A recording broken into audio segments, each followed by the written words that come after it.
بسم الله الرحمن الرحيم.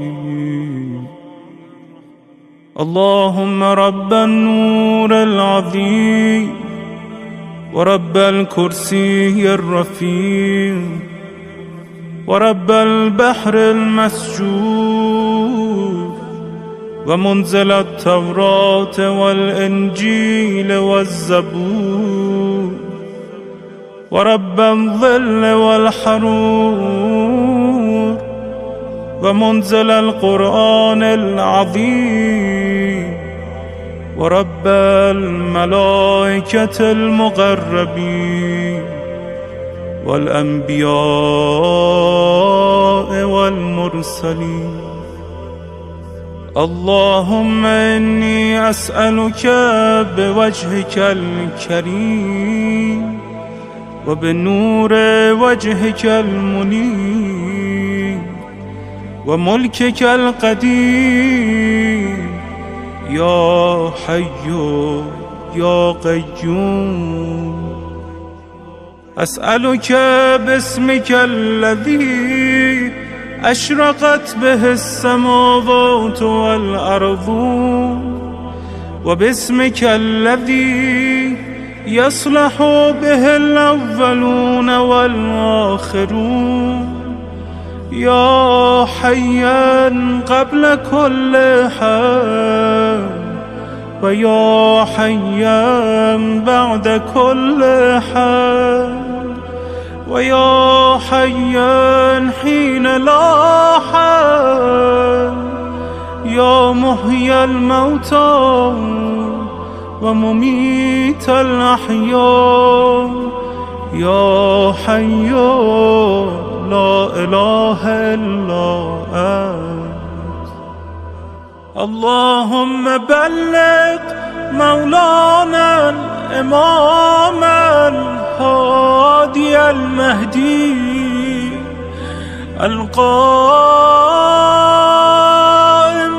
بأمرك صلوات الله عليه وعلى آبائه الطاهرين عن جميع المؤمنين والمؤمنات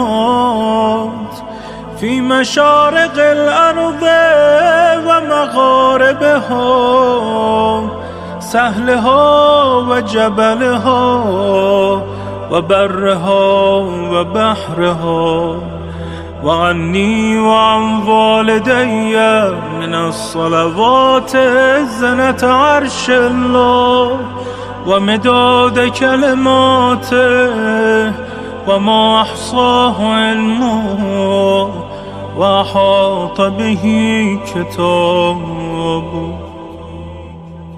اللهم إني أجدد له في صبيحة يومي هذا وما عشت من أيامي عهدا وعقدا وبيعة له في عنقي لا أحول عنها ولا أزول أبدا. اللهم اجعلني من أنصاره وأعوانه والذابين عنه والمصارعين إليهم في قضاء حوائجه والممتثلين لأوامره والمحامين عنه والسابقين إلى إرادته والمستشهدين بين يديه.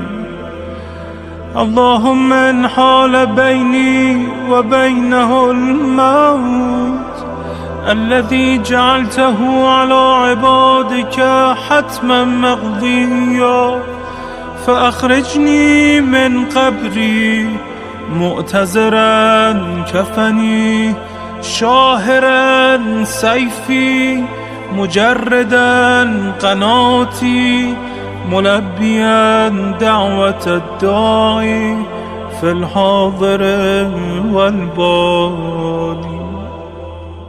اللهم أرنا الطلعة الرشيدة والغرة الحميدة، واكحل ناظري بنظرة مني إلي، وعجل فرجه وسهل مخرجه، وأوسع منهجه، واسلك بي محجته، وأنفذ أمره، واشدد أزره، واعمر اللهم به بلادك، واحي به عبادك، فإنك قلت وقولك الحق: ظهر الفساد في البر والبحر بما كسبت أيدي الناس، فأظهر اللهم لنا وليك